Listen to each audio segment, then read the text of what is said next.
Good morning, everyone, and welcome to my channel. Today, we are going to read this Pension Rules 2021. So, here we begin. It says short title and commencement कब हुआ था आपका ये these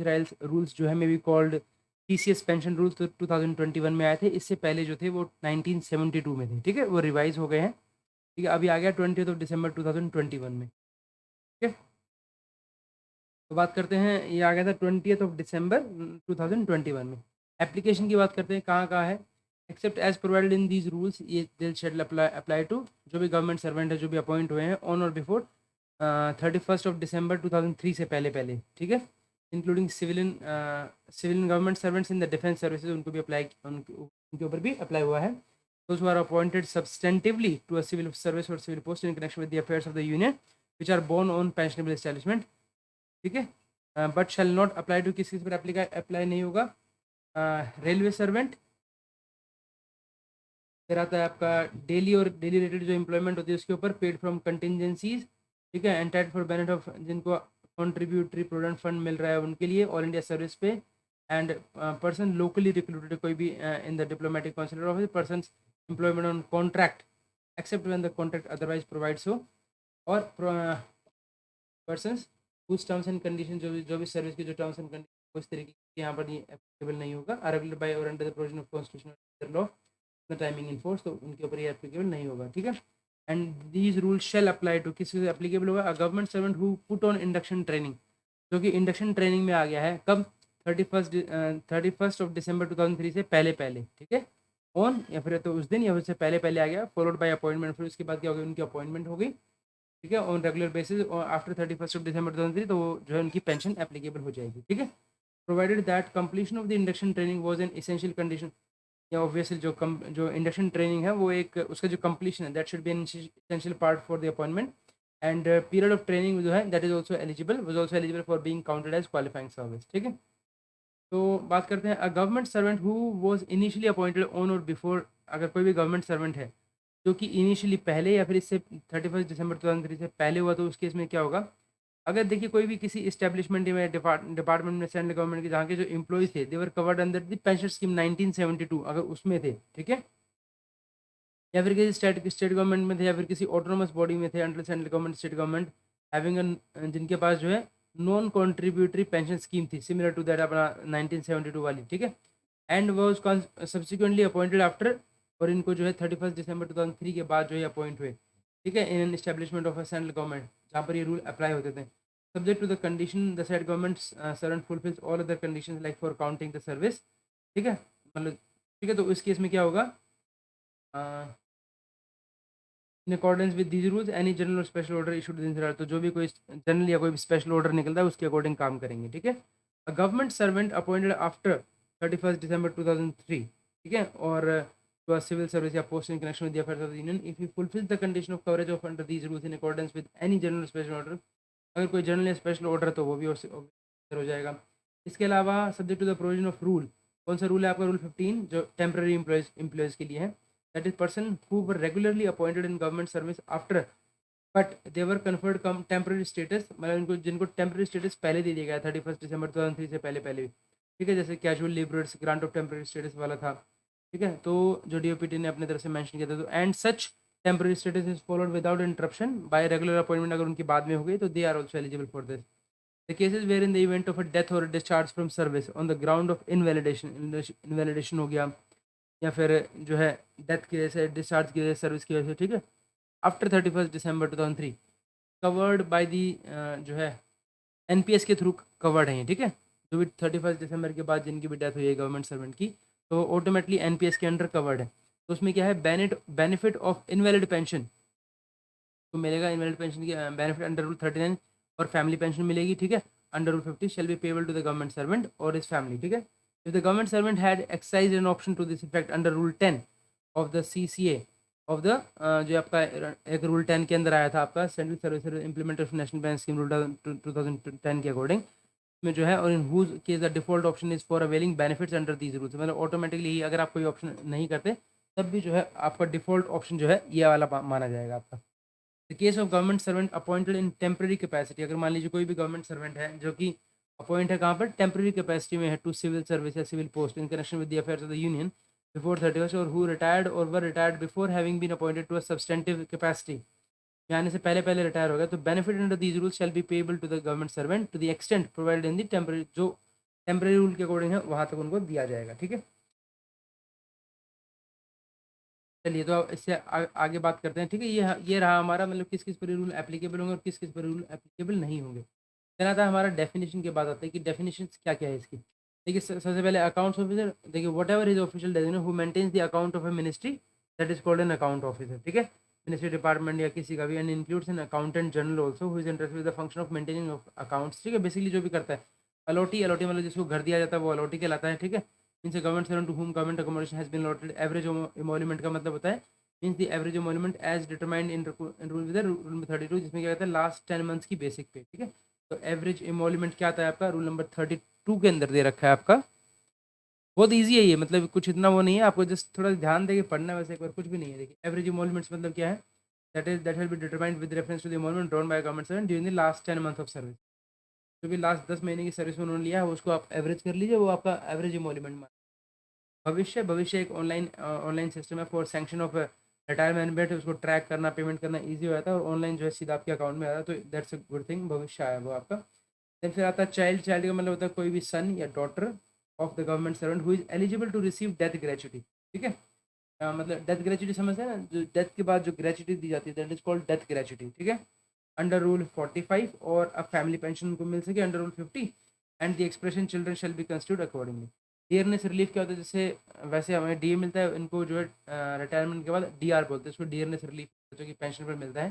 ठीक है, defence services का मतलब हो गया that is service under the government of ministry of defence के अंडर में है, including the defence defence account department. ठीक है, यहाँ पर और paid out of civil estimate, जो डिफेंस अकाउंट का डिपार्टमेंट है, these are paid out of civil estimate of ministry of defence and not subject to air force और नेवी इस तरीके से एक्टिविटी। इमोल्यूमेंट का मतलब आपका जो आपका सैलरी है,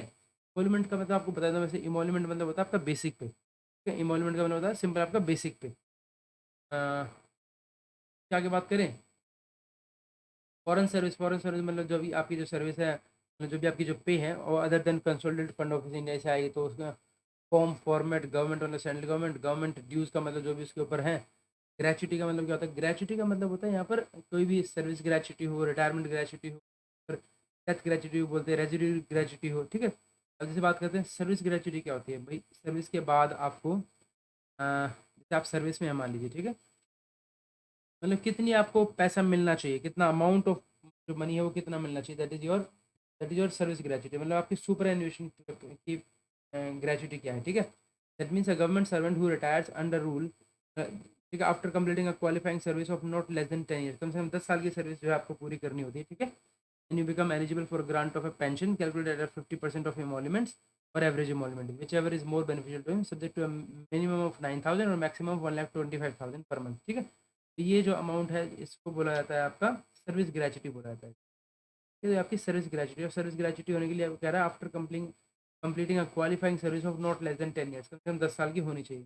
फिर बोलते हैं आपका रिटायरमेंट ग्रेचुटी या डेथ ग्रेचुटी बोलता है आपका, क्या होता है वो भी देख लेते हैं आपका। देखिए रिटायरमेंट ग्रेचुटी मतलब होता है या डेथ ग्रेचुटी मतलब who has completed 5 year of qualifying service. ठीक है, वहाँ पर क्या है आपका, वैसे है आपका 10 ईयर्स की आपका सुपर एनुएशन वाली आती है, यहाँ पर है आपका कम से कम 5 ईयर्स की qualifying service has become eligible for service gratuity के लिए बन जाएंगे आप। ठीक है, या फिर पेंशन ग्रेचुटी के लिए बन जाएंगे under rule 44 on is retirement to be granted retirement gratuity equal to 1/4 of his emolument for each complete. फिर धीरे धीरे इसके बारे में पढ़ेंगे कि कैसे काम करता है। ठीक है, बट आपको पता चला कि भाई रिटायरमेंट ग्रेचुटी क्या होता है, डेथ ग्रेचुटी क्या होता है, या फिर आपकी सर्विस ग्रेचुटी क्या होता है। फिर एक आता है आपका रेजिड्यूरी ग्रेचुटी, जो बच्ची कुछ जो होती है ना एक तरीके से वाली ग्रेचुटी, वो क्या होता है आपका कि अगर मान लीजिए इनके से government servant who on retirement become eligible for service gratuity और pension dies within 5 years from the date of his retirement, from the date of his retirement from service. ठीक है, इंक्लूडिंग कंपल्सरी रिटायरमेंट या इस तरीके से। ये terms मुझे कुछ क्लियर नहीं है, बट हम जैसे धीरे धीरे धीरे इनको पढ़ते हैं इनको हम ट्राई करेंगे कि हम इनको ग्रैब कर सकें। ठीक है, अभी हमें बस अभी इतना पता है कि ग्रेचुटी का मतलब आता है यहाँ पर service gratuity, retirement gratuity, death gratuity बोलती है, या फिर रेजिडेंट ग्रेचुटी। ठीक है, हेड ऑफ डिपार्टमेंट कौन है, जो भी आपके शेड्यूल 1 के अंदर मेंशन है, दे आर, जो भी डीएफपीआर के शेड्यूल 1 के अंदर मेंशन है, they are head of department. Head of office आपका गेस्टेड ऑफिसर होता है, एंड कंपेरेंट होता है कमेंट अथॉरिटी में by order specify head of office. Local fund administered by government, जब भी means the fund they are administered by a body by law, rule, force of law comes under this government, ठीक है, तो वो local fund में लगता है। Minor हो गया आपका minor age under the 18। Pension का मतलब क्या होता है? पेंशन का मतलब होता है जिसके अंदर पेंशन मतलब include gratuity except when the term pension is used in contradistinction to gratuity but does not include dearness relief। Pension का मतलब होता है इंक्लूड ग्रेचुटी, इसके अंदर जो है आप पेंशन का ही पार्ट माना था, पूरा पूरा पेंशन पार्ट माना था आपका ग्रेचुटी का, ठीक है। अब ग्रेचुटी के अंदर आपकी सर्विस ग्रेचुटी भी हो सकती है, retirement gratuity, death gratuity, residuary gratuity, कुछ भी हो सकती है, ठीक है। वैसे तो ग्रेचुटी, वो ग्रेचुटी जो बोली जाती है ना, वो 20 लाख रुपए की वो बोली जाती है, ठीक है। आपको ग्रेचुटी मतलब अमाउंट मिलता है वो बेसिकली, है ना। और आपको पेंशन में मिलता है कि आपको एक तो पेंशन स्टार्ट हो जाती है आपकी मंथली, ग्रेचुटी मिलती है आपको 10-20 लाख रुपए की, और इसके अलावा क्या मिलता है आपको?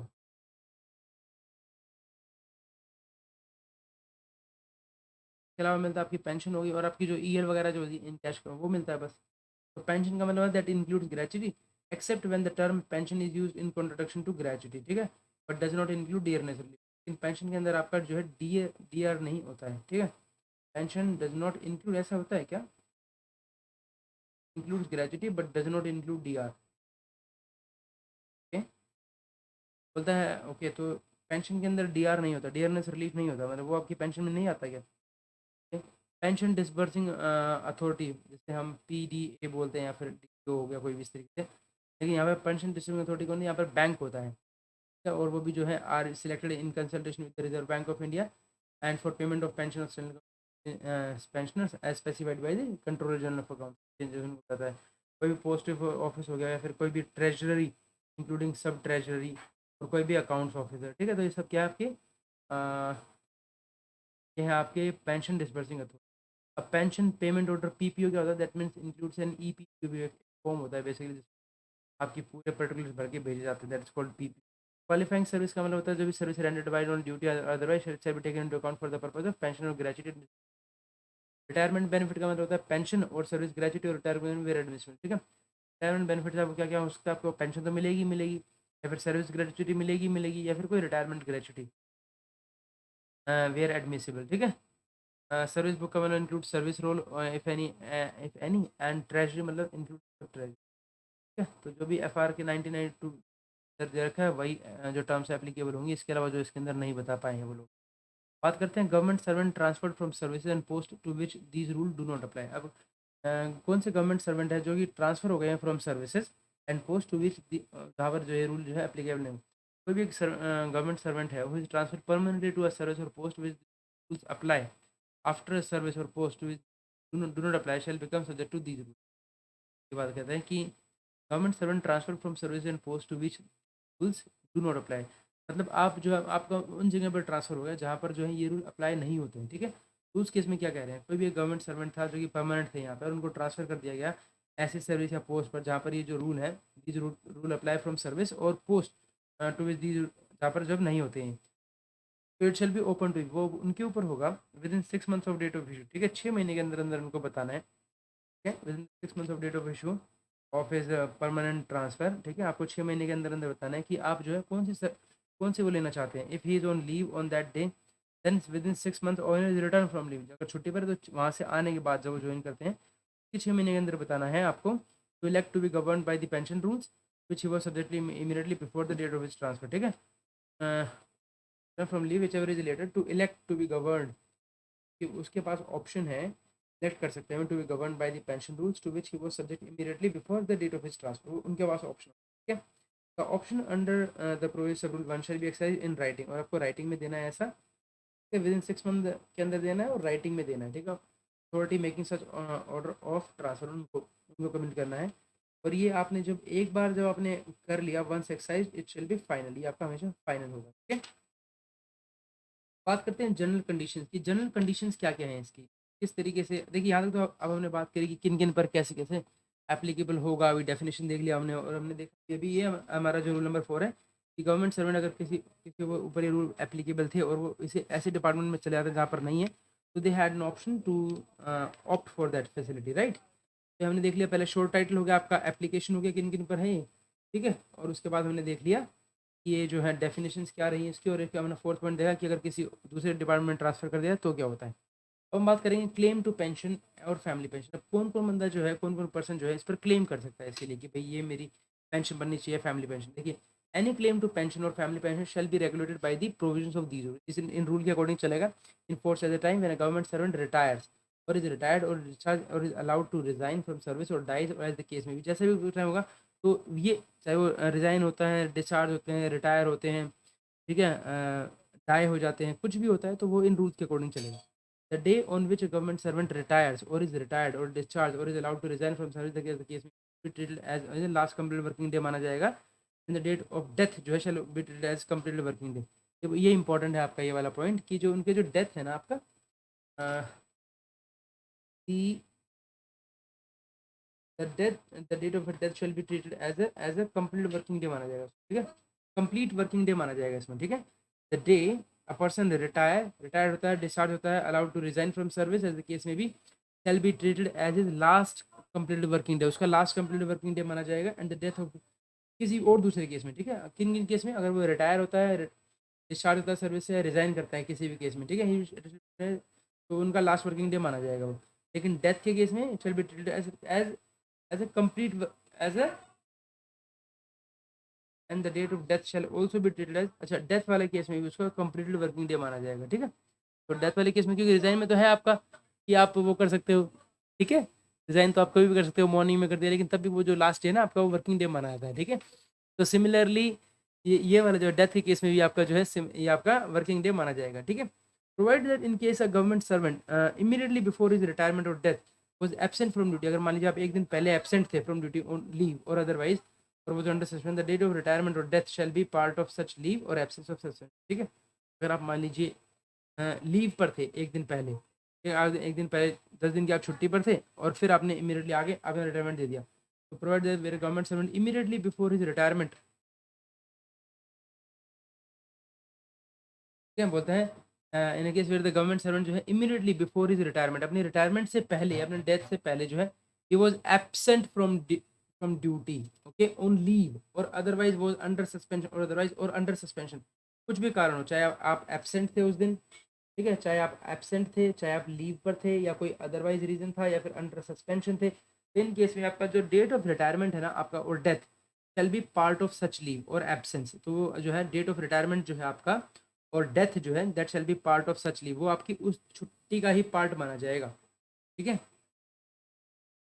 एब्सेंस और सस्पेंशन का पार्ट माना जाएगा, ठीक है।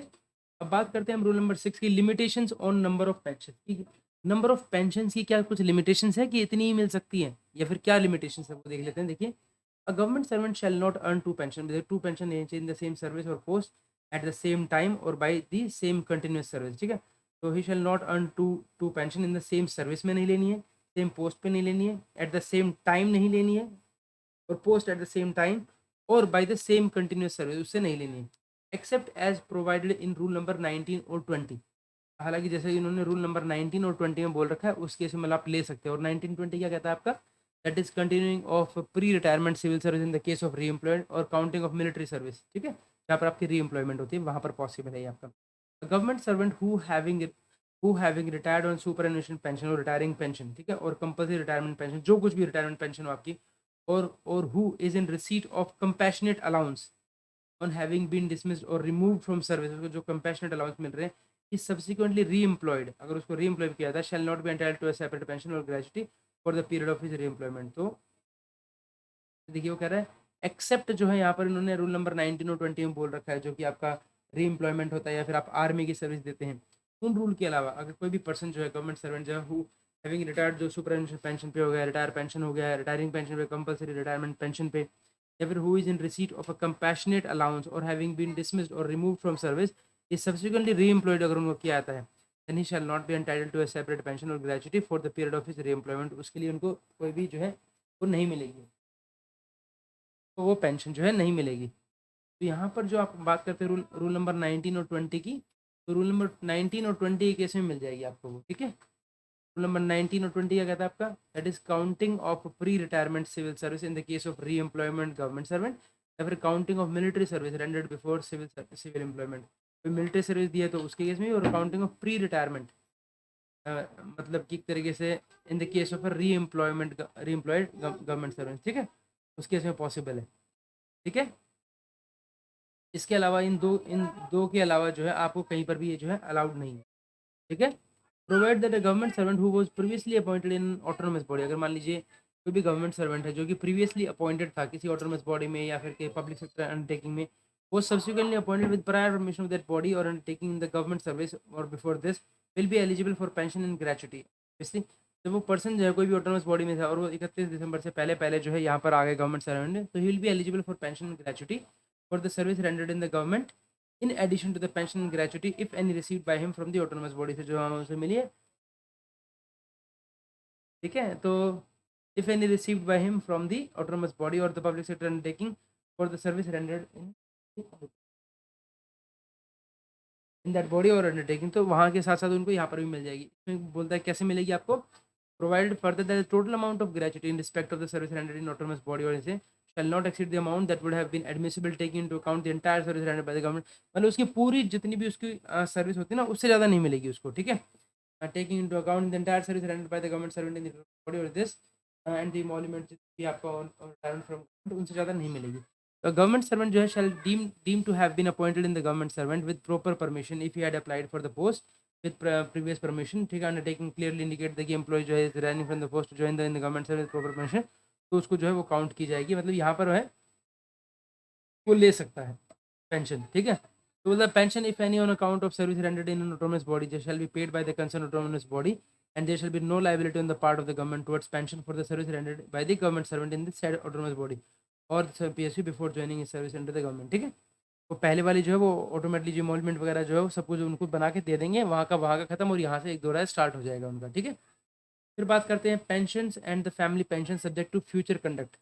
अब जो बात करते हैं कि देखिए जैसे मान लीजिए कुछ ऑटोनोमस बॉडी है जहाँ पर जो ये रूल चल रहा था आपकी आपको पेंशन देनी है, तो वहाँ पर वो आपको पेंशन बना देंगे, ठीक है। बट वहाँ पर कंडीशन क्या रहेगी कि जो भी आपको टोटल पेंशन मिलनी चाहिए ना उससे आपको ज़्यादा नहीं मिलेगी, ये आपको याद रखना है कि उससे ज़्यादा नहीं मिलेगी आपको। चलिए आगे बात करते हैं pension and family pension subject to future, ये जो आपको जो फैमिली है पेंशन या पेंशन जो मिलती है ये आपका सब्जेक्ट होता है टू फ्यूचर गुड कंडक्ट, कि आप ऐसा समझा जाता है कि आप फ्यूचर में भी जो है आप अच्छी तरीके से रहेंगे, अच्छा आपका गुड कंडक्ट जो है अच्छा रहेगा। कैसे, future good conduct shall be an implied condition है आपकी, ठीक है। For grant of pension continuous under these rules appointing authority में by order in writing withhold कर सकती है, विड्रॉ कर सकती है pension or part thereof whether permanently or specified period if the pension is converted or serious crime. अगर कोई भी पेंशनर जो है that is convicted for serious crime के लिए अगर उनको वो होता है और is found guilty of grave misconduct, ठीक है, तो उस केस में वो विदहोल्ड वगैरह कुछ भी कर सकती है। Provided that where a part of pension is withheld और withdrawn the amount of such pension shall not be reduced to lot amount, minimum से नीचे नहीं जाएगी, मतलब 9,000 से नीचे नहीं जाएगी, लेकिन हाँ ये है कि विदहोल्ड विड्रॉ सब कुछ कर सकते हैं आपकी, ठीक है, for specified period where a pensioner is convicted of an serious crime by court of law, action under sub rule 1 shall be taken in the light of the judgment of the court. अगर किसी court में case चला गया तो court के जैसा court direct करेगी वैसा उनको करना पड़ेगा। इसके अलावा in case not falling under sub rule 2,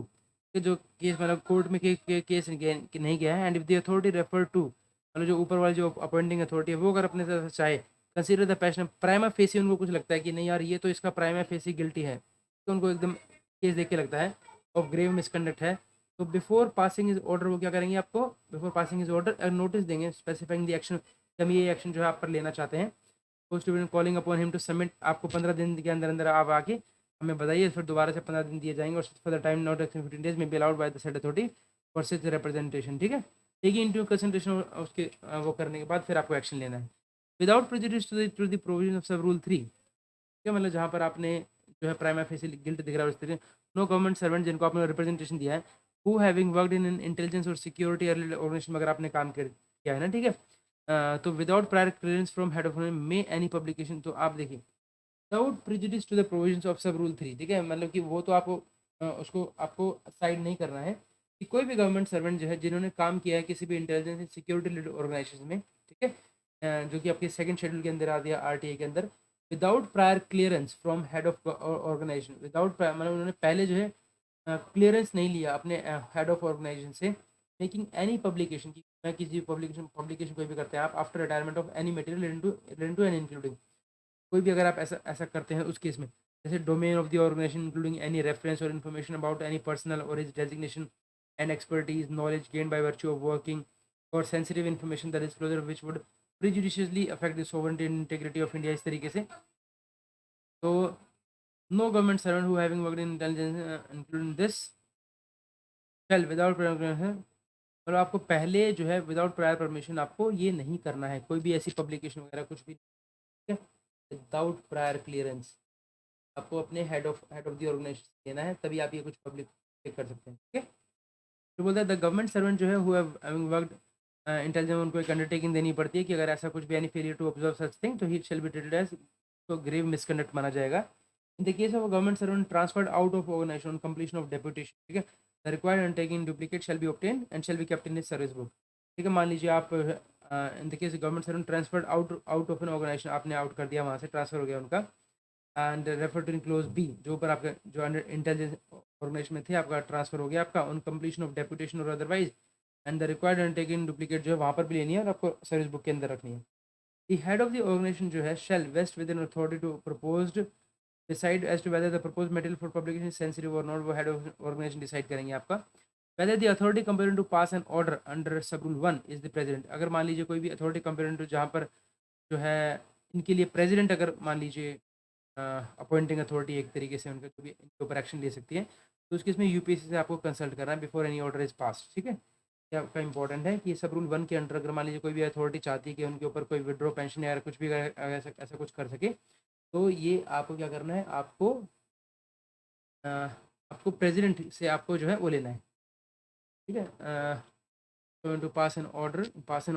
under सब rule, that is you want to withhold the pension or like this, if you want like withhold pension या ऐसा कुछ भी करना चाहते हैं, then you have to consult the, you have to just pass an order under sub rule 1 is the president, ठीक है। और आपको यूपीएससी से जो है कंसल्ट करना है, shall be consult before such order is passed, ठीक है। इस केस में आपको क्या करना है, आपको कंसल्ट करना है यूपीएससी से before such order is pass. इसके अलावा बात करते हैं रूल नंबर 7 की, then appeal against an order, अगर मान लीजिए आपके ऑर्डर के अगेंस्ट में कोई अपील होती है, ठीक है, if it is pass by an authority other than president है, it shall lie to the president obviously, and the president shall in consult with the UPSC pass such orders on the appeal as he deems fit, ठीक है। अगर मान लीजिए कहीं पर भी जो है कोई अपील आती है प्रेसिडेंट साहब के पास, जहाँ पर अपॉइंटिंग अथॉरिटी खुद प्रेसिडेंट साहब नहीं है, और अगर वहाँ पर कोई अपील आती है उनके पास आती है, तो वो जो है तभी यूपीएससी से कंसल्ट करके कोई ऑर्डर पास कर सकते हैं एज इट डीम्स फिट, ठीक है। For the purpose of this rule, अब इस रूल की वजह से यहाँ पर पेंशन का मतलब क्या है, यहाँ पर पेंशन का मतलब सिर्फ पेंशन, आपकी फैमिली पेंशन भी है, पेंशनर और फैमिली पेंशन सब इंक्लूड है। सीरियस क्राइम का मतलब यहाँ पर जो भी ऑफिशियल सीक्रेट एक्ट के अंदर आ रहा है, ग्रेस मिसकंडक्ट का मतलब है communication or disclosure of any secret official code, password or any sketch, plan, model, article, note, documentation official secret act के अंदर जो भी आता है, ठीक है, जो कि आपको प्रिजुडिशियली इफेक्ट कर सकता है आपके इंटरेस्ट ऑफ स्टेट और the security of the state को। पब्लिकेशन का मतलब यहाँ पर है communication to the press, electronic media publish like this, और इन्फॉर्मेशन का मतलब कोई भी रिपोर्ट डॉक्यूमेंट जो भी आरटीए के अंडर में आता है ना, वो पूरा का पूरा, ठीक है।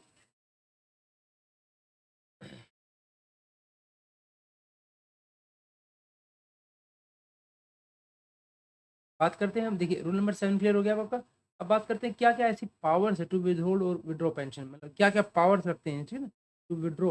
वैसे तो देखिए द प्रेसिडेंट जो है reserves the two himself the right of with holding a pension और ग्रेचुटी और बोथ इधर इन फुल और इन पार्ट और विड्रॉइंग और पेंशन। सबसे पहले सबसे मोस्ट पावरफुल कौन है, वो तो प्रेसिडेंट तो है, वो सबसे टॉप पे है, सर्वे सर्वाएं कुछ भी कर सकते हैं, ठीक है, weather permanently or specified period और ऑफ ऑर्डरिंग रिकवरी, और इवन रिकवरी भी ऑर्डर कर सकते हैं, ठीक है, अगर चाहें तो रिकवरी भी कर सकते हैं फ्रॉम पेंशन और gratuity of the whole or any part of loss in any department judicial proceeding में pension found guilty of this grave misconduct, ठीक है, including service render upon reemployment, कुछ भी हो प्रेसिडेंट सर्वे सर्वाएं, ये इंपॉर्टेंट है, ये एग्जाम में आ रखा है शायद ना एक बार कि कौन ऐसा कर सकते हैं, तो ये इंपॉर्टेंट है, ठीक है। प्रोवाइड दैट द यूपीएससी जो है उसके इसमें आपको कंसल्ट करना ही करना है, यूपीएससी से आपको कंसल्ट करना है, यूपीएससी से, ठीक है, आपको consult before the final orders are pass. Provide further that where a part of pension is withheld or withdrawn, the amount of such pension shall not be reduced below the amount of minimum pension, ठीक है। Provide for that जहाँ पर जो where a part of pension ना is withheld, अगर वो withheld होती है, withdraw कर जाती है, the pension shall not be reduced below the, वो मिनिमम से 9,000 से नीचे जो है वो नहीं जानी चाहिए, ठीक है, आपका 9,000 तो है कम से कम रहना ही चाहिए, मैक्सिमम 1,25,000, ठीक है। द डिपार्टमेंटल प्रोसीडिंग, अगर मान लीजिए जैसे यहाँ पर कोई भी withheld करते हैं या कुछ भी होता है, या फिर तो कोई भी अगर मान लीजिए डिपार्टमेंट प्रोसीडिंग चलती है, ठीक है, इंस्टीट्यूट वाल द गवर्नमेंट सर्वेंट जो है सर्विस में थे, वेदर बिफोर इज रिटायरमेंट और during is employment till after the final retirement of government may be deem to the proceeding under this rule, उसको प्रोसीडिंग्स माना जाएगा and shall be continued and concluded by the authority by which they were commenced in the same manner as the government servant had continued in service. ठीक है, उन्हीं के द्वारा पूरी पूरी की जाएगी। फर्दर जो है जहाँ पर डिपार्टमेंट प्रोसीडिंग जो है are instituted by an authority subordinate to the president, then that authority shall submit a report recording of its finding to the president and president shall take the decision in the matter of according with the sub rule 1। ठीक है, तो मतलब जो है यहाँ पर सब में जो डिसीजन है, अगर मान लीजिए कोई भी जहाँ पर भी आपकी कोई डिपार्टमेंटल प्रोसीडिंग्स चल रही है, ठीक है, तो उन डिपार्टमेंट प्रोसीडिंग्स जो है अगर वो किसी ने भी are instituted by authority subordinate to the president, उन्होंने इंस्टीट्यूट कर दिया उनके भाई ये एक चल रही है डिपार्टमेंट में, ठीक है, authority shell submit a report, वो क्या करेंगे, एक रिपोर्ट सबमिट करेंगे, ठीक है, किसको, to its finding to the president, president वो करेंगे। एंड जो जो भी डिसीजन लेना ना, विद होल्ड का, कोई भी पेंशन रोकने का, ग्रेचुटी रोकने का, फुल पार्ट विड्रॉ करने का, रिकवरी करने का, कुछ भी वो प्रेसिडेंट साहब लेंगे। फिर भी चाहे कुछ भी मेंशन हो इसमें, और क्लोज ए के अंदर चाहे कुछ भी मेंशन हो इसके अंदर, ठीक है, वो कहता है कि डिपार्टमेंट प्रोसीडिंग जो भी अंडर अंडर 16 के अंदर चलती है, ठीक है, अंडर रूल 16 मतलब कि माइनर पेनल्टी की बात कर रहे हैं, ठीक है, of the CCS rules while the government shall have no effect on the pension and gratuity of the pensioner. ठीक है, ये बहुत ज़्यादा इंपॉर्टेंट है कि जो आपकी माइनर पेनल्टी है ना, that shall have no effect on the pension and gratuity, और उसका जो है ग्रेचुटी और पेंशन पर कोई फर्क नहीं पड़ेगा। ठीक है, माइनर पेनल्टी का आपका ये बहुत ज़्यादा इंपॉर्टेंट है कि माइनर पेनल्टी का आपकी इसके ऊपर कोई फर्क नहीं पड़ेगा, कोई इफेक्ट नहीं होगा इसका पेंशन पर और ना ही आपकी ग्रेचुटी पर। अब बात करते हैं departmental proceedings if not instituted while the government servant was in service whether before his retirement or during his re-employment। ठीक है, गवर्नमेंट जो है गवर्नमेंट सर्वेंट उस टाइम पे सर्विस में नहीं थे, बिफोर इज रिटायरमेंट नहीं कर पाए वो, ठीक है, shall not be instituted except with the sanction of the president. ठीक है, तो अगर मान लीजिए कोई भी जो डिपार्टमेंट प्रोसीडिंग्स है,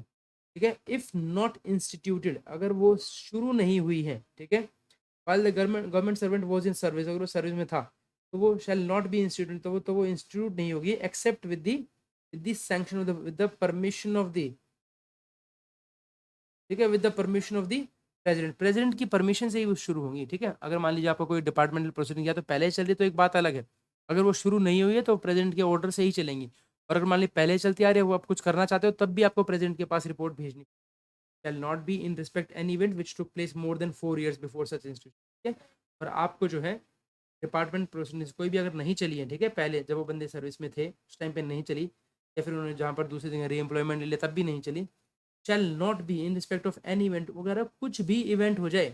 अगर वो इवेंट जो है आज से 4 साल पहले हो गया है, तो वो आपको इंस्टीट्यूट नहीं करनी है। ठीक है, आपको चलानी ही नहीं है, ये बहुत ज़्यादा इंपॉर्टेंट है, 4 ईयर्स के ही आपका, है कि अगर अगर मान लीजिए 4 ईयर्स हो गया है, तो 4 ईयर्स के बाद जो है पेंशन जिसके पास 4 ईयर्स तक आ गई है, तो फिर उसके बाद कोई भी उनके खिलाफ में आपको डिपार्टमेंटल प्रोसीडिंग्स नहीं चलानी है। It shall be conducted by such authority and in such place as the president may direct, और वो अथॉरिटी करेगी और वहाँ पर करेंगे जहाँ पर प्रेसिडेंट साहब बताएंगे, उनको डायरेक्ट करेंगे in accordance with the procedure applicable to departmental proceedings. ठीक है, जो प्रोसीजर है CCS का वो वाला आप फॉलो करेंगे। ठीक है, CCA का, in which an order of dismissal from service could be made in relation to government servant during his service। ठीक है, तो आपको provide that the purpose of instituting department जो है memorandum of charges shall be communicate to the pensioner. ठीक है, that for the purpose of institute, अगर मान लीजिए आप कोई डिपार्टमेंट प्रोसीडिंग्स करते हैं तो इसमें आपको एक मेमोरेंडम ऑफ चार्जेस जो है वो आपको उनको भेजना पड़ता है। ठीक है, वो तो देंगे ही देंगे आप, जैसे वहाँ पे मेमोरेंडम ऑफ चार्जेस जो है वो आप देंगे उनको, where a full fledge inquiry is conducted, जहाँ पर फुल फ्लेज इंक्वायरी की जाती है, अगर मान लीजिए giving in opportunity to the pensioner to show cause during the proceedings in accordance with CCA, any further opportunity to show cause would not be necessary। ठीक है, तो आपने जो है एक एक उनको पूरा शो कोज नोटिस दे दिया, तो फिर दोबारा जरूरत नहीं होती। Where a full-fledged inquiry is conducted, giving an opportunity to the pensioner to show cause during the proceedings in accordance with this, any further inquiry opportunity to show cause जो है would not be necessary, दोबारा जरूरत नहीं है। ठीक है, before taking any action against under sub rule 1। ठीक है, अगर आपने एक बार दे रखा है तो फिर दोबारा देने की जरूरत नहीं है। ठीक है, इन केस अ गवर्नमेंट सर्वेंट जो है हु हैज रिटायर्ड, ठीक है, ऑन अटेनिंग दिस एंड अगर मान लीजिए उस पर आपको मेजर पेनल्टी चलानी है, ठीक है, कोई भी गवर्नमेंट सर्वेंट है जो कि रिटायर कर चुके हैं और उसके बाद आप उनके ऊपर डिपार्टमेंट प्रोसीडिंग चलाना चाह रहे हैं, ठीक है, अंडर रूल 14 मेजर पेनल्टी को चलाना चाह रहे हैं, are continued under sub rule 2। ठीक है, केस में क्या होगा आपका provisional pension as provided in sub rule 4 shall be sanction. तो इस केस में आपको क्या है, तो in the case of a government servant who has retired on attaining the age of superannuation और अदरवाइज और against whom any departmental or judicial proceedings are instituted referred in government servant was in service, अगर कोई भी बंदा जो है in service में, मतलब कि वो अभी से हाल फिलहाल सर्विस में है, क्या वो क्या है, अभी इन सर्विस में है, और उस टाइम पर जो है उनके ऊपर एज रिटायर्ड, और अभी वो सर्विस में थे, उनके ऊपर सर्विस के दौरान आपने वो डिपार्टमेंटल प्रोसीडिंग स्टार्ट कर दी, और अब वो पर्सन जो है वो रिटायर हो चुके हैं, ठीक है। Government servant who has retired on taking supervision, ठीक है, वो मैंने डिपार्टमेंट वर इंस्टीट्यूट, और उनके ऊपर कोई भी डिपार्टमेंटल प्रोसीडिंग जो है they are instituted where the under rule 14, ठीक है, कोई भी आपने मेजर पेनल्टी के लिए चला रखी है पहले से, आर कंटिन्यूड, और वो कंटिन्यू होती है अभी अभी अंडर रूल सब रूल 2, ठीक है। तो इस केस में उनके provisional pension shall B sanction, तो उस केस में क्या करेंगे आप, सिर्फ एक प्रोविजनल पेंशन उस टाइम पे सैंक्शन करेंगे। यस, ये तो हमें पता है कि प्रोविजनल सैंक्शन की जाएगी जिनके ऊपर डिपार्टमेंट प्रोसीडिंग चली हुई होती है। इसके अलावा in respect of a government servant refer to in sub rule 3, सब रूल 3 क्या कहता है आपका, कि यहाँ पर जो भी गवर्नमेंट सर्वेंट है जिनके खिलाफ में डिपार्टमेंट प्रोसीडिंग चल रखी है पहले से, और उनको प्रोविजनल पेंशन मिल रही है जिस पर मेजर पेनल्टी का प्रोविजन है, उन केस में, ठीक है। तो बोलते हैं the account officer shall authorise the provisional pension equal to the maximum amount which would have been admissible on the basis of qualifying service, ठीक है, up to the date of retirement to the government servant, और he was under suspension और on the date of retirement और up to the date of immediately proceeding the date on which he was placed under suspension, वो उस दिन तक का दे देंगे आपको। तो कौन देंगे, आपका अकाउंट ऑफिसर जो है वहां तक की आपका पास कर देंगे। तो प्रोविजनल पेंशन जो है shall be authorised by account officer, ठीक है, including the date on which after the conclusion of the department final orders are passed by the competent authority, ठीक है, उस दिन तक आप देना। प्रोविजनल पेंशन जो है shall be authorized by the account officer during the period commencing from the date from the date following the date of retirement, ठीक है, up to and including the date, up to और including the date, उस दिन को include करेंगे, on which after the conclusion of department proceeding final orders are pass by the competent authority, ठीक है। और इसके अलावा कहता है no gratuity shall be paid to the government until the conclusion of this or judicial or the issue of final orders thereon, ठीक है। और यहाँ पर देखिए, आप प्रोविजनल पेंशन तो दिया आपने, यहाँ पर कह रहा प्रोविजनल पेंशन तो दिया, बट नो, इंपॉर्टेंट है, बट नो ग्रेचुटी, ये याद रखिएगा आप।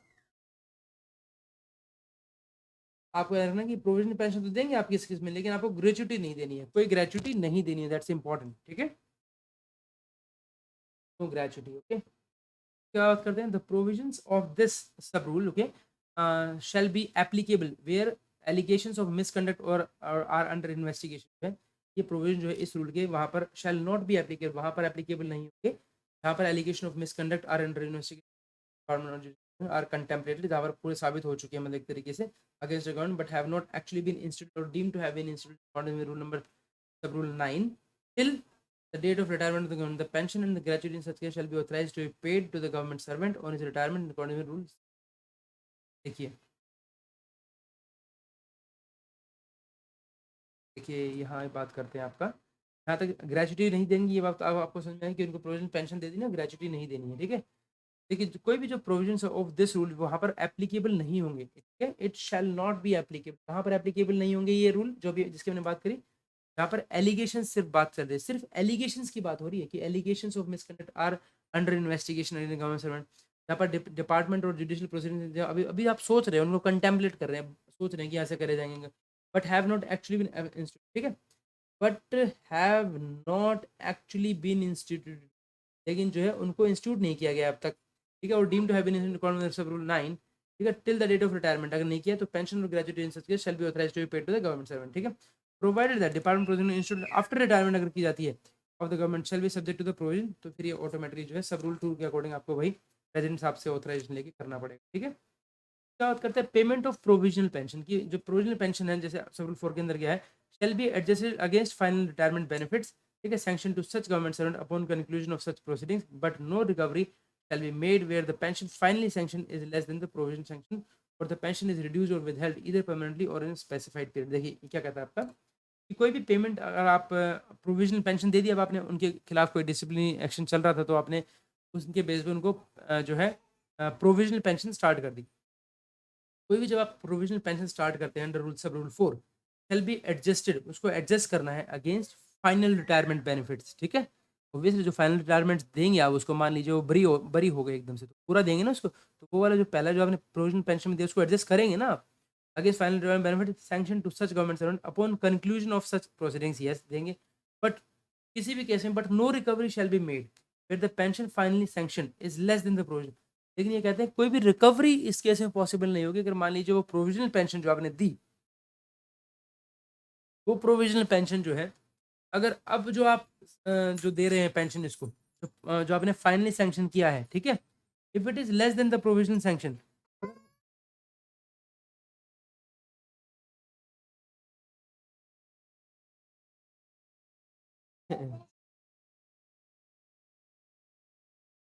ये कहते हैं कि अगर मान लीजिए आप कोई भी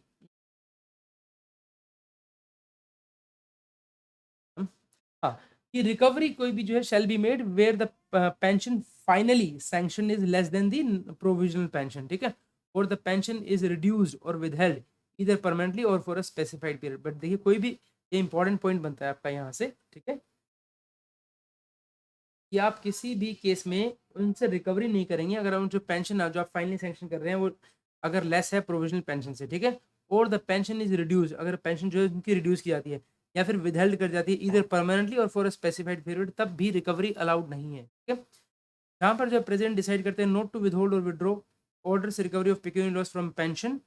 the recovery shall not only be made at a rate exceeding one third of a pension admissible on the date of return, ठीक है, वेयर द प्रेसिडेंट डिसाइड्स, यहाँ पे प्रेसिडेंट डिसाइड करते हैं नोट टू विदहोल्ड,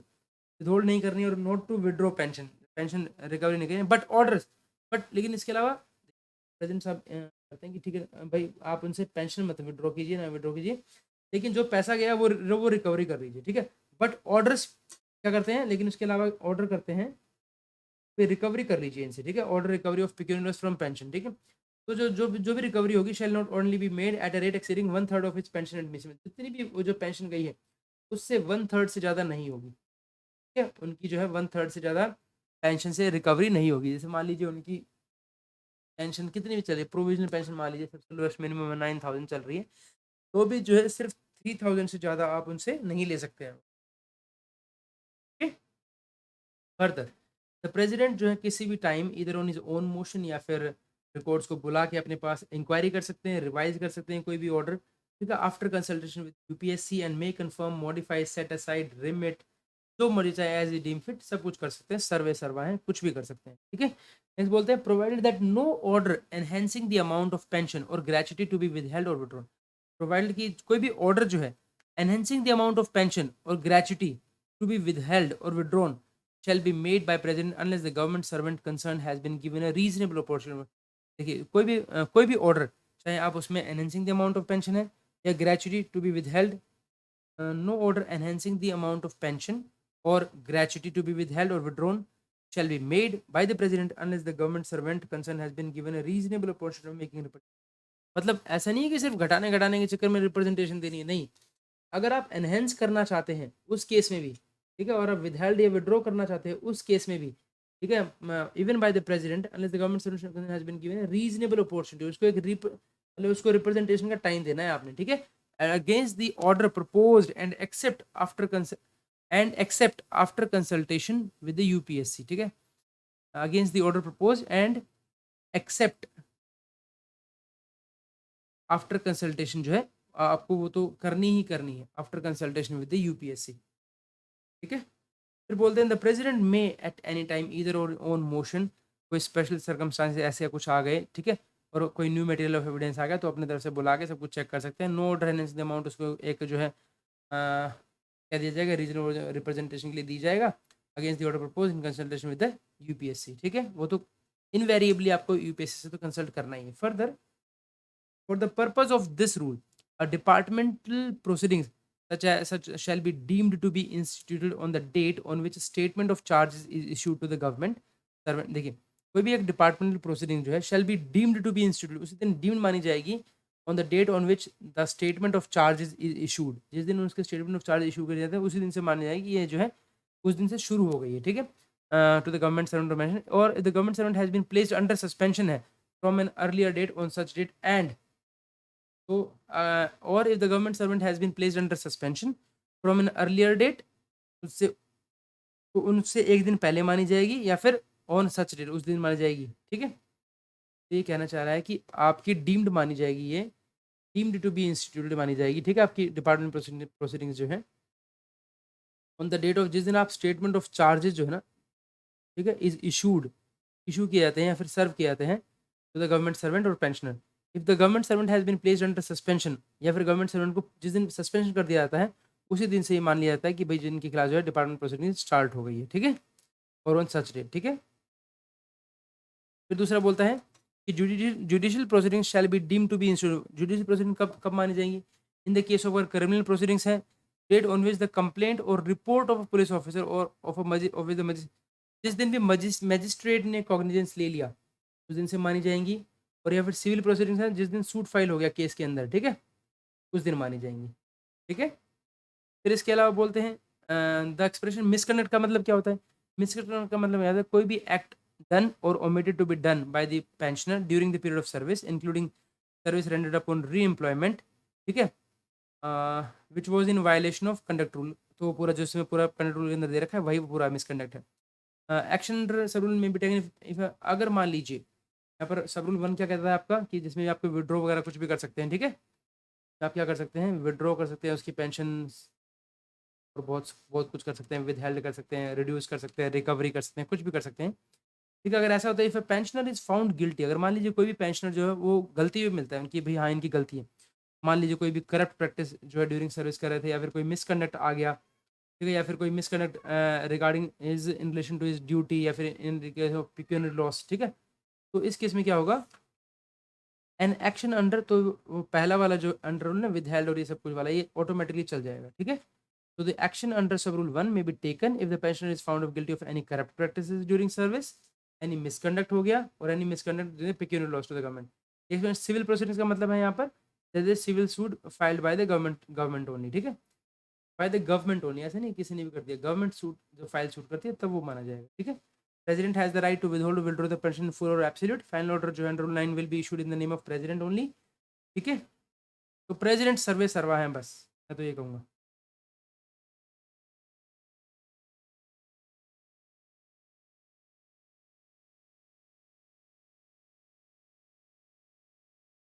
चलिए तो ये rule हो गया कंप्लीट आपका। अब बात करते हैं हम आपका,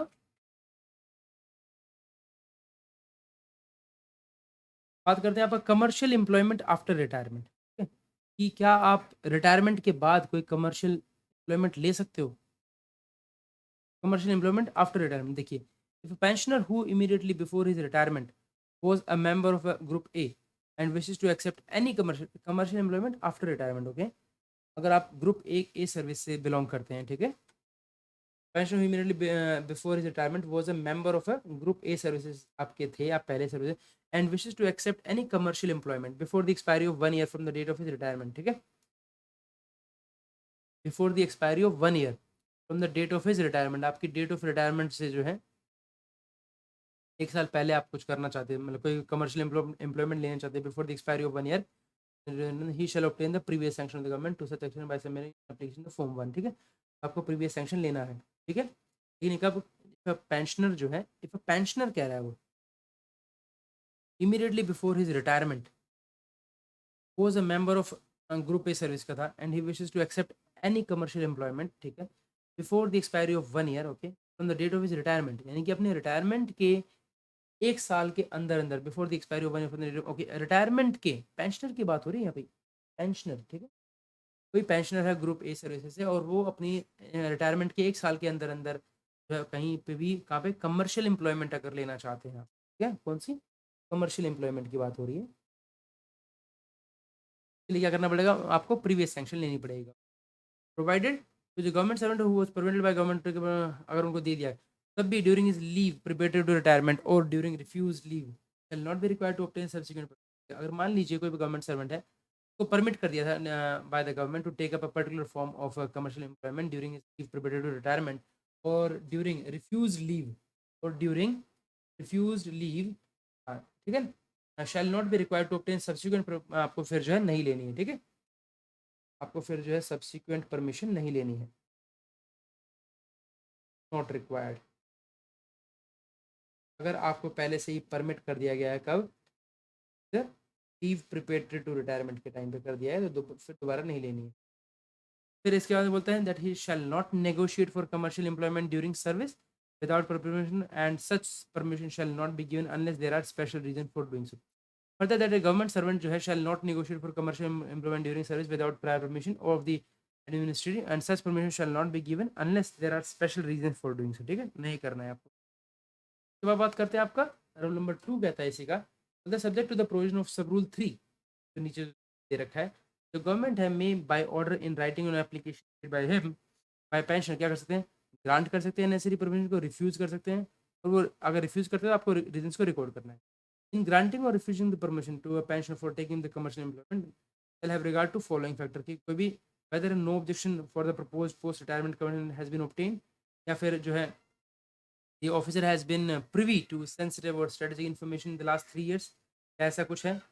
कोई भी आप जो जब कोई भी परमिशन दे रहे तो आपको ये देखना पड़ेगा, ठीक है। इन ग्रांटिंग और रिफ्यूजिंग द परमिशन आपको ये फॉलोइंग चेक्स जो है वो करना है, कहीं वो लास्ट 3 इयर्स में कहीं ऐसी पोस्ट पे तो नहीं थे, लास्ट 3 इयर्स में वो कहीं ऐसी पोस्ट पे तो नहीं थे जो सेंसिटिव थी, ठीक है। या फिर जो है वेदर नो ऑब्जेक्शन जो है from the card retired factor whether a no objection for the proposed post retirement commission appointment has been obtained, या नो ऑब्जेक्शन लिया है नहीं लिया है, और whether officer has been privy to sensitive or strategic information in the last 3 years of his service which is directly related to the area of interest or work of organization which he proposes to join, ठीक है, वो है तो वो भी आपको check करना है। whether there is a conflict of interest between the policies of the office he has held in the last 3 years, कोई conflict of interest है तो वो भी आपको चेक करना है, ठीक है। For the purpose of this conflict of interest मतलब shall not include normal economic competition, न वो वाला नहीं, नॉर्मल इकोनॉमिक कंपटीशन की कोई बात नहीं हो रही है यहाँ पे। कॉन्फ्लिक्ट ऑफ इंटरेस्ट का मतलब कुछ बड़ी चीज़ है, ठीक है। whether the organization he proposes to join has been known to be in any way in conflict with or prejudicial to India's foreign relation, या फिर कोई भी आपका service record of the officer is clear, या फिर जो proposed emoluments and pecuniary benefits are far in excess तो नहीं है कहीं। For the purpose of this clause, the words far in excess shall not be construed as to cover increase in such benefit that may be as a result of buoyancy in the industry, अगर आ गई तो वो उसका मतलब वो नहीं है, ठीक है। या फिर कोई एनी अदर रेलिवेंट फैक्टर क्योंकि मिनिस्ट्री को लगता है कि हाँ ये स्पेसिफिक क्राइटेरिया स्पेसिफिक इंस्ट्रक्शन तो उसके लिए यूपीटी जैसे टाइम बाय टाइम दिया तो वो चेक कर सकते हैं, ठीक है। एप्लीकेशन जो भी है पेंशनर की for permission to accept that commercial shall be considered in accordance with the TOBR and the instructions जो है आपको देनी है time time in order to ensure कि all aspect related to case have been receive proper attention, तो इसके लिए आपको एक मेंटेन चेकलिस्ट आपको मेंटेन करनी है, ठीक है। whether the pension is not pension जो है is not disqualified on account of any of the factor mentioned in B to G, तो किसी भी उसमें जो है B से G तक में डिस्क्वालीफाई नहीं होना चाहिए। And then you can liberally grant permission for the directorship of a firm और कंसल्टेंसी और practice in areas on account of then the government जो है में लिबरली ग्रांट कर सकते हैं आप directorship of a firm consultancy practice in area, या फिर active encourage post service employment in scientific, अगर कोई भी साइंटिफिक आता है साइंटिफिक कल्चरल सोशल और आर्टिस्टिक कर सकते हैं आप। Liberal granting for the post non government sector में आप कर सकते हैं, not distinguishing between honorary and paid employment and self employment, ठीक है, भी कर सकते हैं। ये इंपॉर्टेंट है थोड़ा सा, ये कर लीजिएगा आप। लिबरली ग्रांट कर सकते हैं permission for the in any professional areas, professional areas कुछ भी बन जाइए, डॉक्टर बन जाइए, इंजीनियर बन जाइए, कुछ भी बन जाइए आप, ठीक है। चलिए यहाँ पर बात करते हैं, जहाँ पर जो गवर्नमेंट सर्वेंट है अगर उनको आप grants the permission applied for subject to conditions और रिफ्यूज सच परमिशन अगर आप देते हैं तो उसमें क्या है, आप जो गवर्नमेंट सर्वेंट है विद इन 30 days के अंदर अंदर आपको रिप्रेजेंट कर सकते हैं, ठीक है। He can give representation and provide that no order other than order cancelling such condition granting such without any condition shall be made without giving the pensioner making the representation without of the provide that कोई भी order है other then N order जिस तो उसके बाद जो आप order निकालेंगे या तो आप उसके अंदर कैंसिल करेंगे कंडीशंस को या फिर ग्रांट करेंगे such permission without any condition shall be made under this sub rule without giving the pensioner making the representation on an opportunity to show cause against order propose to be made, ठीक है। Further बोलते हैं कोई भी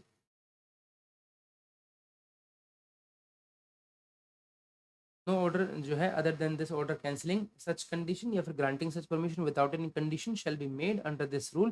without giving the pensioner making the representation. फिर बात करते हैं अगर कोई pensioner he takes up any commercial employment in time before the expiry of 1 year, ठीक है, without the permission he commits a breach of condition, ठीक है। ये जो है क्या है, ब्रीच ऑफ एनी कंडीशन मानी जाएगी subject to which permission to take up any commercial has been granted to him and then shall be compelled to the ground to declare an order writing, then he shall be entitled to have a whole or part of his such part of his pension shall not be entitled, then he shall not be entitled to whole such part of the pension. अगर वो ऐसा prior permission नहीं लेते हैं, without prior permission अगर आप कोई भी ज्वाइन कर लेते हैं कोई भी कमर्शियल एम्प्लॉयमेंट, तो आप यही comments breach on this and shall not be whole, pension जो आपकी रोक ली जाएगी। Provide that no such order shall be made without given the pension, हाँ उनको एक अपॉर्चुनिटी दी जाएगी, ठीक है। Provide further that in making such order जो है क्या क्या फाइनेंशियल सर्कमस्टांस देखे जाएंगे, नेचर ऑफ इमोल्यूमेंट देखे जाएंगे फॉर द कमीशन और एनी अदर रेलेवेंट फैक्टर वो भी चेक किए जाएंगे। Every order pass by government servant shall be communicate to the pensioner, कोई भी ऑर्डर जो है government pass by government communicate किए जाएंगे to the pensioner for the purpose of this rule. क्या क्या है and the expression commercial employment, यहाँ पर कमर्शियल एम्प्लॉयमेंट का मतलब क्या है वो उसके बारे में बता रहे हैं। That is an employment in any capacity including that of an agent under a company, cooperative society, which includes like holding of any office, whether elective or otherwise, such as president, chairman, manager, secretary, treasurer, cooperative society का भी है, ठीक है। That's important। कोई भी company हो गया, कोई भी कोऑपरेटिव सोसाइटी का manager, secretary, treasurer and the like by whatever name called, कोई भी फर्म हो गई आपकी, या कोई भी इंडिविजुअल एंगेज इन ट्रेडिंग, वहाँ पर चले गए आप। कोई भी कमर्शियल पर्पज हो गया, इंडस्ट्रियल हो गया, फाइनेंशियल और प्रोफेशनल बिजनेस हो गया कोई भी, and includes also a directorship of such company and partnership of such firm, but does not include employment under a body corporate wholly or substantially owned or controlled by the central government. But ये important है आपका, but it does not include, ये important है that it does not include, आप जो है वो ले सकते हो, उसमें कोई प्रॉब्लम नहीं है। कोई body incorporate under wholly or substantially owned by the central government, तो उसमें कोई प्रॉब्लम नहीं है, ठीक है। Setting up